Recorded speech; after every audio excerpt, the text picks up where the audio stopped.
Hello, my name's David Runciman, and this is Past, Present, Future.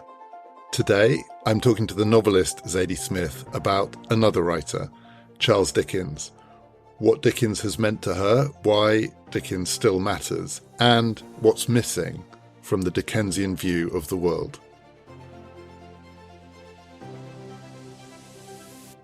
Past, Present, Future is brought to you in partnership with the London Review of Books, where you can read essays on Dickens, on Zadie Smith, and on everything in between. To subscribe for a special rate and to get access to the LRB's peerless archive, just go to lrb.me/ppf. That's lrb.me/ppf.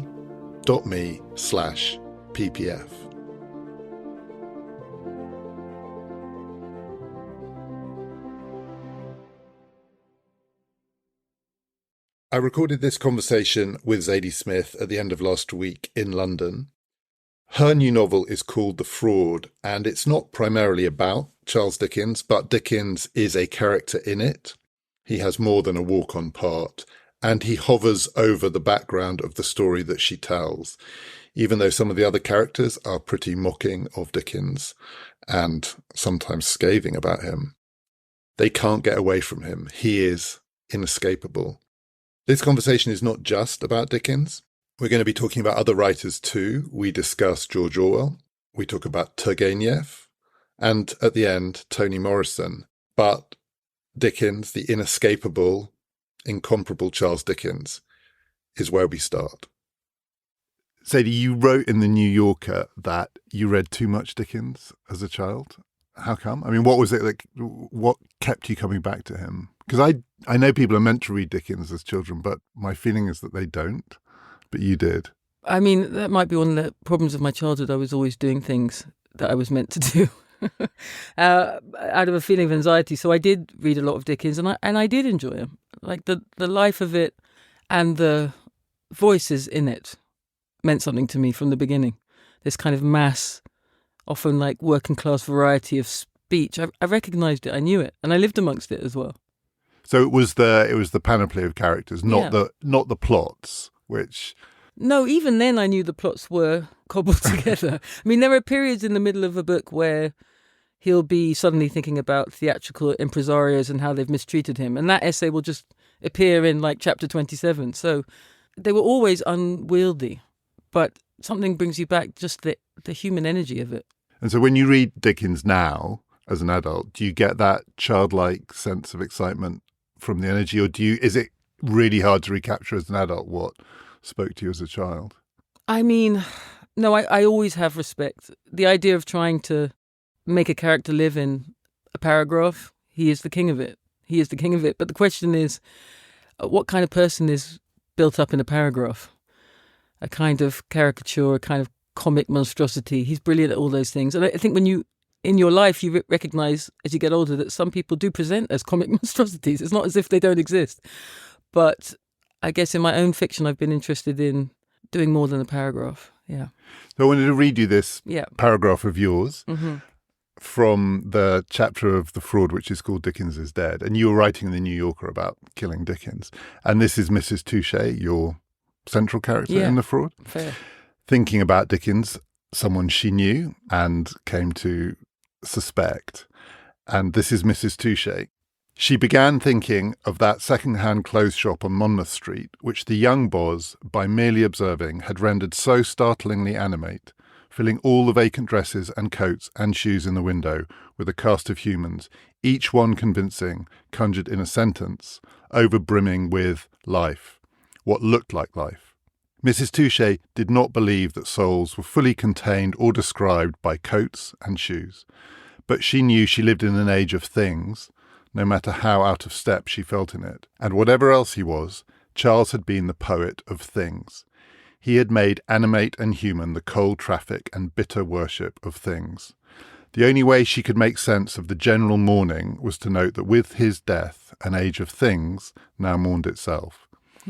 So I think of him like this too. So he is the genius at taking the outside of a person and making you feel like you've seen this person all the way through. Right.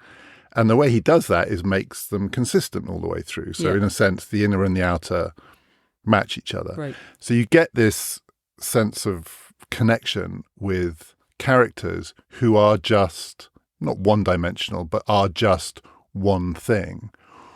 Why is it so gripping? Because it is. There's no question that the reason Dickens speaks to people across generations and cultures is that they feel that connection with one-dimensional characters. That's always been the mystery to me. Well, I started thinking about him as almost the poet of liberalism, in that, like, I never have contempt for him, because in terms of legislative change, I can't think of another writer apart from perhaps Angela Davis. I mean, like, writers on my side of the fence who've actually affected some change in a society at the legislative level. But how did he do it? It's through these portraits, and they're essentially sentimental. That's what they are. And I have no right to judge him on that front, but it does interest me that the sentimentality of his politics, like the best example I can give is actually in the book, when this kind of Jamaica question is roiling, and there's basically a labour dispute revolution going on in Jamaica, and London is split apart amongst, outright racists like Carlyle and liberals on the other side, trying to decide whether this revolt is a good thing. And it's incredibly violent. Yeah, it's put down with unbelievable violence. So it is basically a labour dispute that is put down, I mean, mass murder, like 400 people killed in Jamaica by British forces. And Dickens chooses Carlyle's side. And the reason is, I think, because he couldn't see it. He'd never been there. He didn't see the barefoot children. And his politics is based on, I saw it, I felt it. Him walking through London at night, every night, is part of that. It's gathering personal, emotional, visual evidence of suffering or oppression. And when he goes to America a few years later and does go to a plantation, he's immediately repelled, right? He's like, I don't want to read below the Mason-Dixon line, blah, blah, blah, blah. So that interests me. Those are the kind of great things about Dickens and the limits of him. Like, he was able to push forward these incredible actions if he had seen it and felt it. And that kind of politics, I think, scares me. But I also see its echo now. Like, I remember during the immigrant crisis, that photo of the boy in the sand. And it really blew my mind that you need to see a picture of a dead child before you understand what's going on here. So that, to me, is very Dickensian, that kind of spectacle politics. Like, here's the name, here's the personality. Did you know this child had a family? I don't know, the moral vision of that is so limited. And does it extend up and down the social scale? So it's suffering, and the characters, they all have that outward-inward match, right. Rich and poor. Right. And people reading Dickens sympathise. Part of his appeal is that your sympathies are meant to be broad, it's better and yet than nothing. and yet they are limited. Yeah, right? It's better than nothing, though. Like, I'm trying to, that line Mrs. Touchet says, which I suppose is like the ultimate liberal line, but I don't think is without merit. Don't let the perfect be the enemy of the good. I mean, without Dickens' sympathetic eye, so many of those labour injustices in England would have continued a lot longer. Like, he put it in front of the eyes of the British public. And those lines that you never forget, like from Christmas Carol, a drop in the comprehensive ocean of my business. I mean, these are poetic, sentimental, but serious ideas that he forced in front of people. So I admire him, and sometimes, he also, maybe he's just a lesson in the limited politics of novelists, which I think is something worth remembering. Like, if you're looking for novelists to, guide you through a political situation, you should think again, because they work in this way, on sentiment.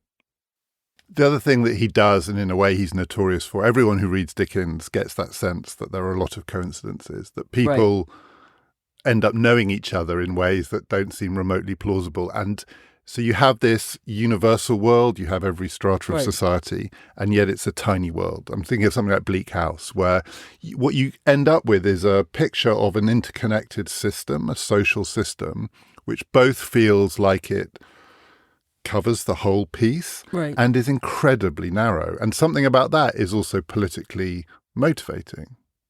Until very recently, I would have agreed with you, but the experience of researching this book gave me a different perspective, is that London is unbelievably small and interconnected at this point. So this novel is based on two completely different stories. One is the Tichborne claimant, which is like a wild, almost Trumpian, or O.J. Simpson is a comparison, attempt to penetrate the courts with an outright lie. And the other is a story of William Ainsworth, a novelist in London, and his literary circle. I've been thinking about these two stories for a long time. They are connected to a young poet, an Irish poet who was at William's table, every Saturday for years, who became the lawyer on the Tichborne case. And those kind of absurd coincidences kept on coming up, as I was researching it. Like Mrs. Touchet, a real person who I was interested in, turns out to be the great-granddaughter by marriage of one of the most infamous slave traders of Manchester history. So we are talking about a small, intertwined world in which all roads do lead to Jamaica, and capital is very tied up in these various apparently different situations. So I began to see his coincidences as, realism, which I didn't think of before.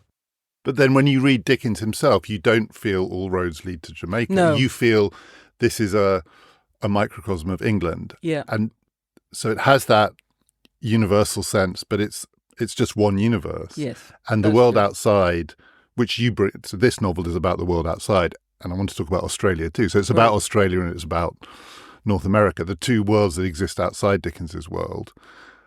But Dickens himself somehow persuades you that you can understand how everything is connected, say in a book like Bleak House, without having to think about the world outside. The world outside absolutely. England. I mean, but if you accuse him of that, which I do, it's an instinct shared by the whole of England. Yeah. Like the more I thought about it, really after I wrote the book, thinking about the Tichborne trial, in which you have a previously enslaved black man from Jamaica, a wild Irish lawyer from Cork, and a working class white English man on stage effectively in the middle of British power in the Queen's Court every day for almost 3 years. What you're getting is a dramatisation of all the things the English don't want to think about. Ireland, Jamaica, and the poor. It was a proper intervention. And the fact that everybody was talking about it, having to hear about it, was forcing all of these questions into people's faces again. I think Dickens really disliked chaos. I mean, that really is very deep in his instinct. He wanted to control things, and if he was changing things, he wanted to be in control of that change. Like, I think it's in Claire Tomalin's book, she talks about his House for Fallen Women, which I think from the view of 2023, we can find pretty peculiar, right? Like he's sending letters every morning, trying to check what they're doing, what time they're getting dressed, have they said their prayers yet, what they're eating. I mean, it's beyond, any kind of conservative fancy of the nanny state. It's really controlling. I think he thought about people that way, like characters who should be available for his manipulation at all times. Yeah, in this book you describe him as a thief of people's characters. Or, you don't, Mrs. Touchet does. Mrs. Touchet does. I actually think that critique, which is obviously very popular again, the idea that novelists are soul stealers, that the whole architecture of the argument is slightly wrong, because I know when I'm writing, I mean, a good example is there's a scene of Mrs. Touchet with Henry and Andrew, two black men walking down the street, and everybody's staring. And after I wrote the scene, I thought, well, I'm not a white woman walking with two black men in 1873, but I must subconsciously, some part of me remembers the feeling of being in my family, for instance, in 1978, and people staring a fair amount. So remembering that, I thought, it's like that. It's like acting. And of course, Dickens was a great actor, and my brother is an actor. And if my brother's going to play Oedipus, he doesn't need to know, what it's like to have sex with your mother and kill your father, but he does need to feel fear, desire. It's like that. You're using your emotions. So it's self-vampiric, I think. So I know Mrs. Touchet thinks Dickens is a vampire of people, but I think he was more a vampire of his own emotions. He'd had many of them. He'd had this extreme childhood, and he just knows how to dole them out onto characters. He doles them out singly, I think. Terrified children, dominant men. He transports them out, but that's a different kind of accusation. You can still call it vampirism, but it's auto... I don't know what the word for that is. It's auto-vampirism. I think it's probably true that everyone who's found themselves written up in a novel and recognises their own character in a novel feels that they've been reduced. Yeah, That horrifying. they've been to everyone in the same way that if you read a story in a newspaper, you read the newspaper every day and you believe what you read. I do Until anyway. it's about you. Until it's about you, and then you realise it's all bollocks, right? Yeah. And all of it is made up. Right. And you discover yourself in a novel, and then you think, they've just turned me into a kind of completely one-dimensional person. Right. But of course, part of the point is that is how most people see most people. That's I mean, it is one of the themes of your book, right? When you see through people, it's incredibly hard to hold on to the hidden depths because we can only function in the world by treating each other in this way. So there's something about seeing it written down which you feel is a theft, but it's not. There's a truth to it. There's a truth to it. That's how we see people with this distance. But also there's a kind of ethical importance in it. Like I thought when I was writing Andrew Bogle that Mrs. Touchet is the vampire, right? She wants to know everything. She wants to know the interiors of people. She wants to know their souls. And I feel like with Bogle, who's been enslaved on a plantation, who is now trying to be an independent man, the last thing he wants is friendship with this liberal white woman. He doesn't want to be friends with her. He's not interested in telling her his most intimate life. And that's what shocks her. She can't imagine a political allegiance which isn't, a soul sharing. But for Bogle, it's much more pragmatic. Like we are both perhaps under the same system of capital. We're both looking for our rights. You want your rights as a woman. I want my rights as a previously enslaved man. But we don't need to, be friends. That's not a necessary thing. So I think in Dickens' novels, there is more this sense of some intimate, there's a lot of love plots, etc. That has to happen for change or for solidarity. And I guess I don't feel that. Can I read you one more paragraph? Paragraph. So this is Mrs. Touchet again, thinking about her relationship with Bogle and thinking about how people respond to a face. And part of the point about Bogle is that he is completely masked in that he doesn't seem to show. You see him up on the platform of the case and he should be roiled with emotion and he's amazingly consistent. Right? And somehow he doesn't compute. They, the crowd, heard only the quiet voice speaking lilting words in a certain arrangement and mistook all of this for a person. Kindly, simple old black Bogle. They could not know what he had seen, nor where he had been. But perhaps, reflected Mrs. Touchet, this is always the case.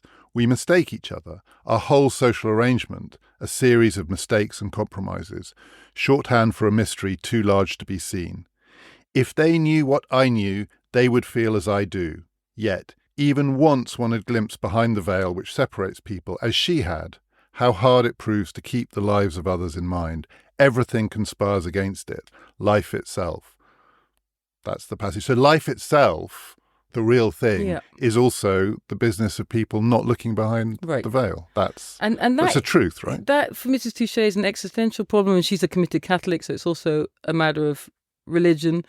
But if you're asking her author, I of course hope for a world in which people can imagine the other lives of the people they come across. I think this all the time at the school gates. Like my kids are in school where there are parents of all kinds, middle-class professionals, cab drivers, postmen, people who've literally just arrived in this country. And when I'm standing at the gate, I think, I don't know where my Sudanese woman next to me has just come from or what she's just seen. I don't know about this Ukrainian or the Albanian I don't know. But in a functioning state, I don't need to know. They can have their privacy. They can have the respect of their sense of themselves. And we're at some kind of basic level of our needs being given to us equally without this private story. So that other version where I need to kind of know into people's hearts to think that they deserve the rights that I might take for granted, that is, to me, a kind of slippery slope. But Mrs. Touchet is living in a world in which there's only these personal stories. You need the personal stories in order to enact the politics. So it matters to her a lot. But I think for Bogle, who's been a person invaded by the projections and desires of others and at the mercy of them as an object on the plantation, he is very self-protective. He doesn't feel safe, I think, around someone who wants to know everything personal about him. It's hard for Mrs. Touchet to understand because her route to, I guess, what you call self-actualization now is like being known, someone knowing her fully. Yeah. And if you did know the stories of everyone at the school gates, it would be very hard to function. It would be overwhelming. Yeah. It would be very hard to function. So part of the exercise of civil society is to allow people their privacy and their pain. I always remember that line of Nabokov's, like, isn't pain the only thing that people really possess. I mean, I really believe that, yeah. It's not that you have contempt for their pain, but you don't have an absolute right to it. And in Mrs. Touché's world, like you say, most of these stories are hidden. She feels she has to dig to hear them. Yes. Now, you could say, I don't want to sound like an old fogey, but there's a cacophony, yes, partly because you hear these stories all the time, and it is incredibly hard, particularly if you're sympathetic, maybe, to process that range of stories. But I think I don't, this is not a critique really, but it's just, I notice it, that you hear them, and particularly in the American context, from experience, Americans know that you get your rights through these petitions of particular groups directly to government. So it doesn't surprise me. Like, that is the way you work government in America, through rights. But there are, of course, other ways to do politics. There are ideas of collective duties and that aren't solely about individual rights. I mean, that argument in America doesn't exist. There's no point in beginning to make it. But I think here we do have a memory of different kinds of politics that don't only work on I am pursuing my individual rights, but also I am making an analogy between my situation and your situation structurally, even if we are not identical. And so that part of the Victorian period was the bit that really excited me, actually, seeing that kind of politics done, seeing those Manchester workers saying, no, I don't think we will take cotton from the Confederates, making that analogy. Not that they knew they were not enslaved people in Manchester, but they also knew they were working in terrible labour conditions under the same system of capital. So those kind of movements of solidarity, which aren't really personal, which are kind of more practical, I find very moving. Americans at the time loved Dickens. He was worshipped there. Right. And he, like you say, he went there. And I think initially he loved it too. He thought, these are my kind of people. You know, we're all on the same page. And then as he travelled around, and particularly as he encountered slavery, he was repulsed by it. And my understanding of it always was he was repulsed by the hypocrisy, because one of the great Dickensian themes is he's an anti-hypocrite. Right. And the way that his characters are constructed is to be consistent, that the name, the key characteristics of the person and the backstory, it fits together. So you see the person, and the mask that you see reflects what lies behind it. And that's a version of anti-hypocrisy. But I've always thought being against hypocrisy is dangerous, because it allows for cruelty, because you can be sincerely cruel. Right. And I think it does touch on what you were saying about the Governor Eyre Jamaica controversy, which seems too tame a word for it, where Dickens ends up on the side of Carlyle. And people have often been baffled by this. How is the great sympathizer with the oppressed and the poor on the side of Carlyle, defending this murderous put down of a class rebellion and brutal racial politics? How did he end up on the wrong side of it? And I've always suspected it's partly a good example of the trap of being an anti-hypocrite, that he likes order, partly because order is clear and you can see through it. And he hated America because he thought this is a fake society because they're pretending to be something they're not. But if we can't pretend to be what we're not, we're screwed. I mean, that to me is the criticism of Dickens. You just took all the words out of my mouth. That is exactly what I think, and exactly the change that is in my own mind from being very young when I started this, and entirely preoccupied, as the English novel is, with hypocrisy. Personal, political, enraged by it all the time. When I was listening to you recently talking about Orwell and remembering that essay and what a brilliant distinction he makes between hypocrisy and fascism, the danger is, of course, in his argument that you think he's saying, well, 2 cheers or 2.5 cheers like Forster does for this society. But I don't think that's what he means. I think that there is within hypocrisy at least the idea of what might be aimed at. And that really matters. It really matters to have a vision, even if you're unable to meet it. It is still a vision, and anybody who lived through fascism or has even the passing connection with it, as I think at our age we both do, knows the difference.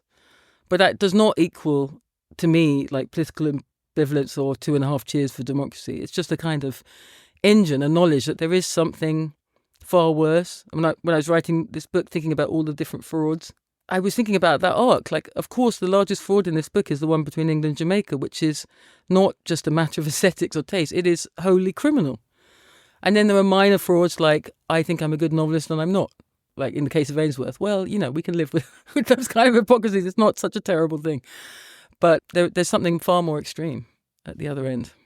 And the antithesis of hypocrisy is sometimes, I think, thought to be sincerity. Right. And Dickens is a sincere novelist, I think, in various ways. Yeah. But you can also be, I think it connects to the Tichborne case, you can be a sincere fraud as well. Yeah. And there is something fascinating about the case and the way you write about it and the way people are drawn to it. It is so obviously fraudulent. Right. I mean, maybe we should describe the details of it, but it's so obviously fraudulent. And yet, if the person who is being the fraud behaves like they believe it, right, people connect to that. They connect to this sincere lie. Yeah. And I also don't know how I feel about it. Like the comparison when I went to America recently, people kept on mentioning Trump. And of course it was vaguely in my mind, but I've started this book long before all of that. But thinking about right-wing populism, which is to people like us obviously horrifying. But this is the case of left-wing populism. This is a case of a monstrous and almost fictional idea passing through a public arena and galvanizing this mass support in terms of working people. And so we should probably say what the thing is. It's an aristocrat called Roger Tichborne, a Catholic, a landed man who goes missing as a young man. His mother is convinced that he's still alive. In fact, he drowned. And she offers money for his return. And a man arrives from Australia, the working class Englishman, who looks like nothing like Roger, who is uneducated, who doesn't speak French, which Roger spoke, and claims to be her son. The mother believes him and then promptly dies, starting this court case. And his great witness was this black man who had been a servant of the family, Andrew Bogle. So it's an obvious lie. But what was so interesting is that the working class English attitude was, these courts are unfair to us always. They sent us to Australia for stealing a sheep. They murder us for stealing a bag of sugar. It's about time one of our own won for once. And the analogy in my mind was OJ. I mean, OJ is the exact example. I remember when I first came to America talking to black friends, because I was English, I could not comprehend what they were saying to me. I was like, I know this man is guilty. You know this man is guilty. What are you talking about? I felt like I was going mad. And then they would explain to me, this court system is guilty. So it really doesn't matter whether he's guilty or not. We're going to break this system. And that is exactly what happens in England. That system was corrupt. It was run by aristocrats. The lawyers themselves were not properly trained, and there was no proper legal system. It was kind of still being pieced together, so you could sum up a trial in 2.5 months. The final summary could be. So even within the two trials, there were two, a civil and then a criminal. In the second trial, for the first time, I believe in England, they put an all working class jury together. So it did work. This absurd case broke the system in some way. I think that's hard for people on the left to take on. That's something so deeply irrational, populist, and also full of dangerous elements. Like there were anti-vaxxers in this Tichborne crowd. There were all kinds of wild forces joining together, old Chartists. Like it was a ragbag. And I find that very challenging because I like to think of myself as a rational person. But looking at the case, I can see that the irrational in politics sometimes makes a huge difference. And maybe the left sometimes needs to harness that irrationality. I was in the States when the OJ verdict came through, and I can still remember it. I was in a diner, I think, and watching on TV, and it was the first time I'd ever seen it. They had a split screen of two crowds. It was like a sports event. It was like when they have the fan zone for the football and you see everyone throwing their beer around. And it was just a white crowd and a black crowd. And then the verdict came through like a goal being scored. One crowd went crazy and one crowd let out this kind of groan of despair. Right. And I'd not seen anything like that before. But I also, in reading your book, did think about Trump, because Trump is Dickensian. So in some ways, I think he's Dickensian. So he has that thing where the name, the fake name, but the name and the mask, the thing he wears in public, and the person behind the mask, it all lines up. Yeah. So if you want to connect to him, it's really easy. And it doesn't matter if the things that he's saying are fraudulent, because he's not fraudulent. No, he's not. He's like a sincere liar. I've written about this in the past. He's a sincere liar, and the sincere liar beats the honest hypocrite. Right. And the honest hypocrite is the person who dances around the fact that we're all playing two roles. I thought Hillary was the honest hypocrite. She couldn't deal with the fact that she was leading a double life. And Trump just, though technically he lost in some ways, but still you win because people in the end, I think, pick the sincere liar over the honest hypocrite. Yeah. It's the tools of fiction as well. He's a poor rich man, as we know in New York, and OJ is a white black man. And Tichborne himself, the claimant, is also another poor rich man. I think those kind of utterly paradoxical figures are really attractive to people. It just releases this tension, not this mealy-mouthed nonsense you get from most of your politicians, just this kind of direct, open lie. And that is deeply terrifying, but it is also a psychological fact about people that it feels like a release. And it's the rare politician, and Trump is one of them, it's his great gift, that you can be utterly paradoxical and project as though you were just one thing. And it seems to me that's the secret, that's the magic sauce. Right. The other thing about the Tichborne case is, and this is a Dickensian theme that, again, I think a lot of people read Dickens and they are struck by this and maybe baffled by it, which is the part that Australia plays. So in the Tichborne case, it turns on the man who becomes the Tichborne claimant. He emerges from Wagga Wagga in Australia, where he's a butcher, but he says, "I'm a lord." And then Bogle backs him up in this. But Australia is this place where you go and then you come back as a completely different person. And that is a theme across Dickens's novels. Yes. And then the thing about Dickens that always, his personal life is chilling in lots of ways. One of the ways in which it's chilling is he sent two of his sons to Australia to better themselves, as though 19th century Australia just existed as a place where, if you can't make it here, go there and the world is your oyster. Like people sometimes in the 20th century treated America as you go there and then you can come back a new person. I imagine that 19th century Australia was absolutely terrifying in almost every possible way. But for Dickens, these characters like Little Emily and Ham and the Micawbers, you go to Australia to wipe yourself clean. And it's a very weird other place to have set against England.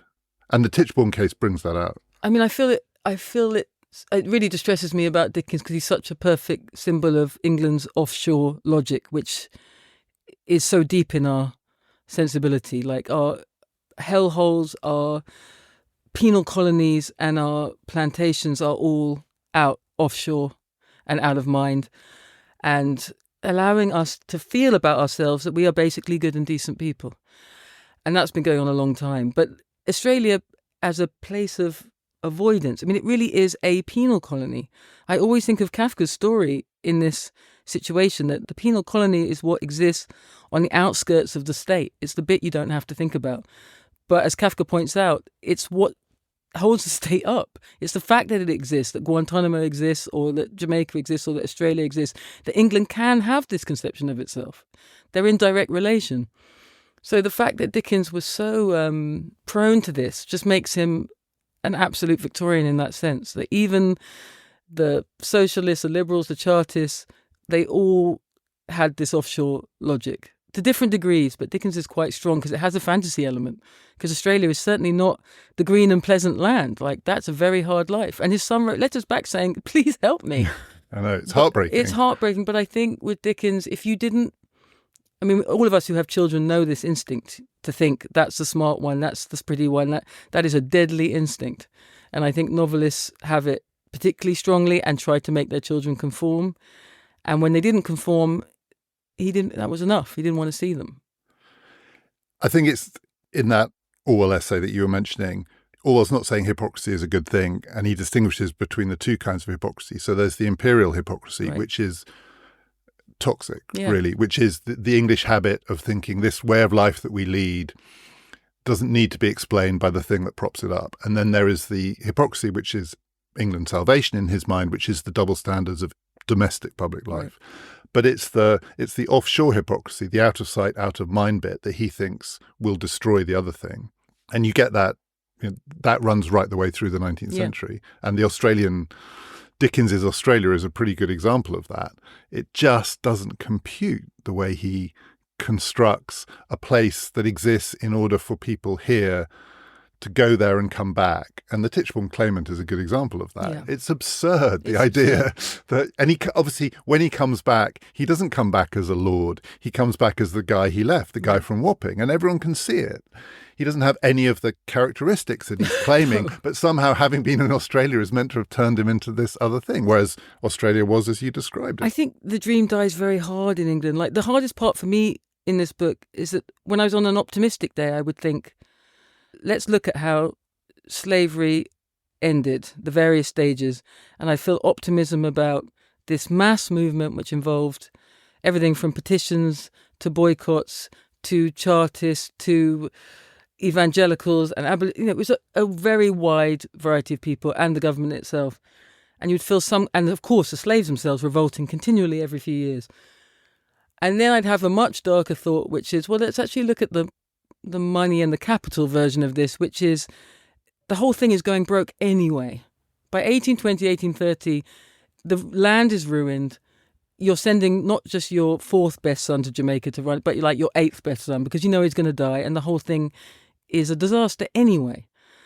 And that actually this mass movement, which I respect and am impressed by, whether that is a fact or not, it only functions when the thing is crashing to the ground anyway. And then what you see is this kind of desperate English logic. Well, if our sons are no longer going to get rich offshore, then what? Remembering that the land's been given to Cromwellian soldiers 300 years before, so it's constantly a land deal. So now we don't have that. Now there's no money. Now we're actually in debt. By the 1840s, you're in debt. Now we're probably going to have to start giving some form of independence. And then at the great end of this arc, in my book anyway, all this money is going to Stowe House. The final move is, what about our sons, our useless sons? Oh yeah, a public school. That is the final logic of it. When there's no money left and there's no land and you've sold everything out of Stowe House to Wallace House in London, at a loss, by the way, they lost millions and millions. How can we rescue this class privilege? What is the very minimum? And the answer is a public school. And I think that is the history of England in miniature.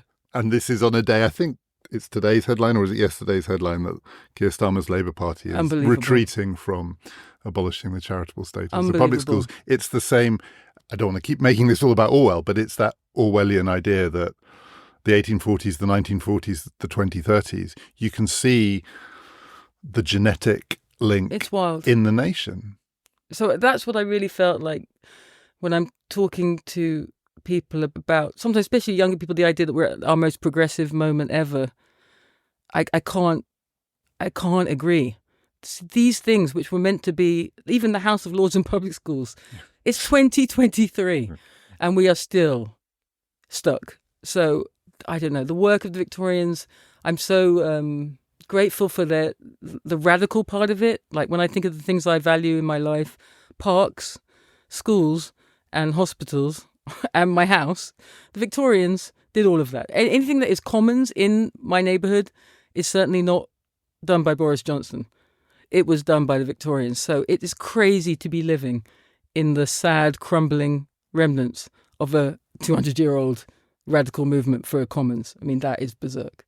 The other thing about the Jamaica story is that when you see, say, the movement to abolish slavery, you see the arc of it in sort of headline political terms, and it has its great culmination with an Act of Parliament.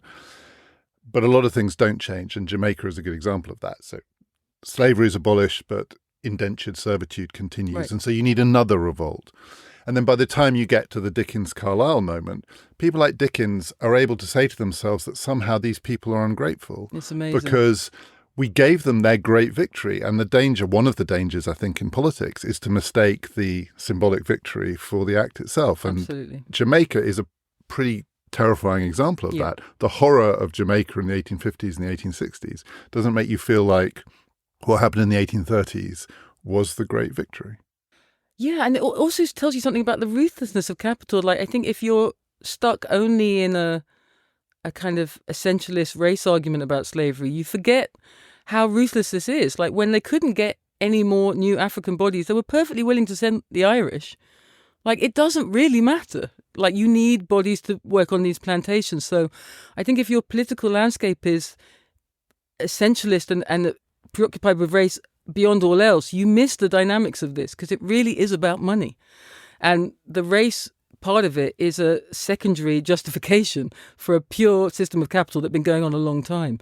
So I think a lot of the abolitionists too thought, oh, well, it's resolved. We have freed the blacks. But the system and itself... we've won the moral victory. Yeah, we've won the moral victory. But bodies were still suffering. Human bodies, both black and white, by this point, are suffering and dying in this incredible system for a country thousands of miles away. So it didn't end. I want to ask you one more thing, or maybe set of things, which is about to come back to Dickens.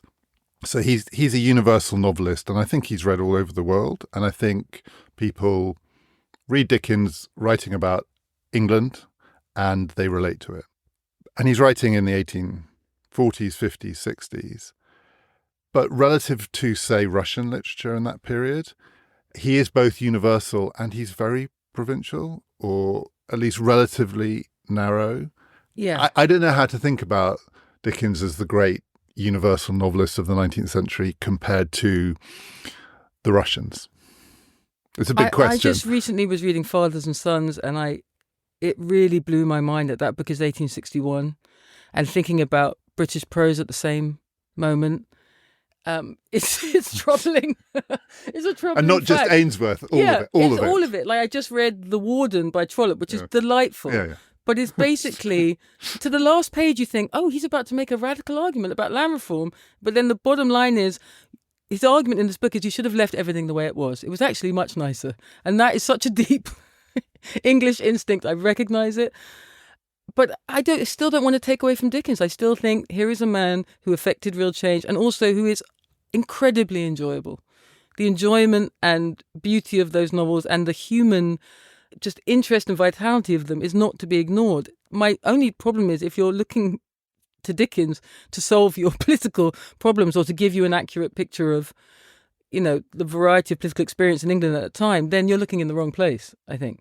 Whereas if you're reading Turgenev, you really are getting a picture of this competition between the liberals, the radicals, the conservatives, the aristocrats, the government itself. You really are getting a much broader, more realistic, less sentimental portrait. So these are very different writers. But, if I want to cozy up on an October night, yes, it will be with Dickens over Turgenev, I'm sure. That English instinct is very deep in me. But as a novelist myself, his example is always a somewhat troubling one. Yeah, for sure. But to go back to something you said earlier, isn't it also possible with Dickens, you do get the motivation to act? So it's a while since I've read Fathers and Sons. So you've read it more recently. But my memory of it is that it's a completely compelling book. But at the end of it, you feel wrung out. Yeah. It's and it's a novel of ideas, and the ideas are overwhelming. You can't...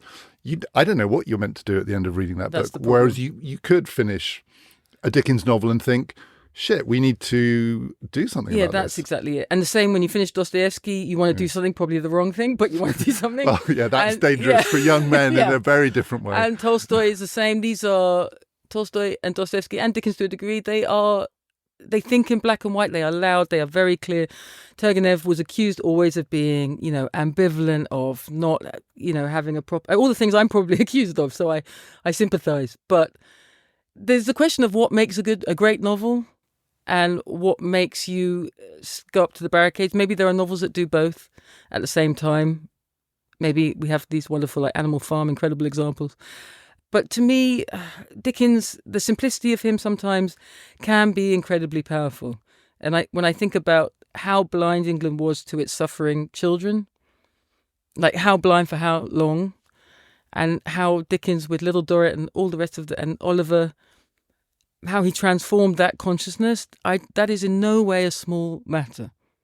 I guess we're probably living in an age where there is an appetite for the novel that changes things, but it seems to me it's only one of the things that a novel might do. Right. And the Dickensian novel, because it has these characters in it who are consistent persons, and to be a person is just to be a constructed thing, it invites that kind of response. But the other thing that a novel can do, I think that your novel does, which is to show just how many layers there are to being a person.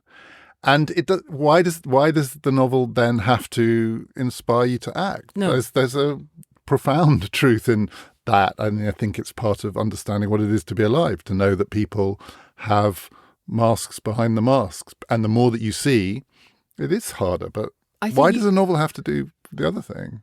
I hear you, but I think the bit you don't want to fall into is the art for art's sake argument. And like for the Russians, that was a great danger, and something that's constantly Turgenev's being accused of because he's hanging out with Paris, with Flaubert and all the rest of it.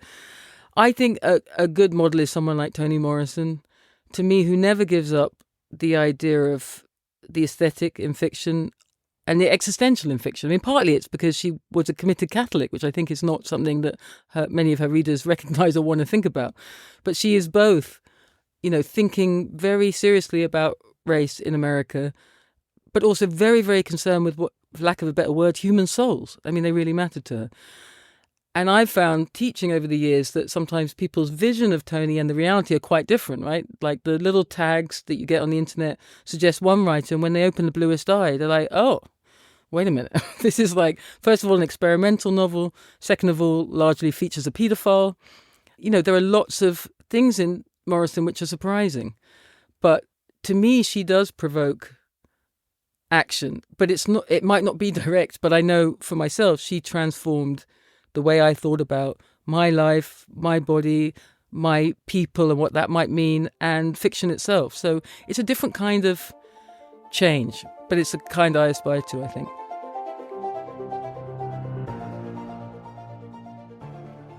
The Fraud by Zadie Smith is out now. I have to say, I did love it. And you can get it wherever you get good books.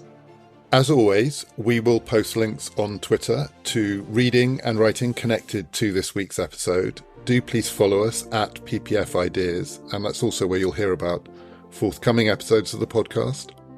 Next week, I'm going to be talking to Mary Beard, the historian of the ancient world, and we're going to be discussing what it means to rule an empire. Do please join us for that.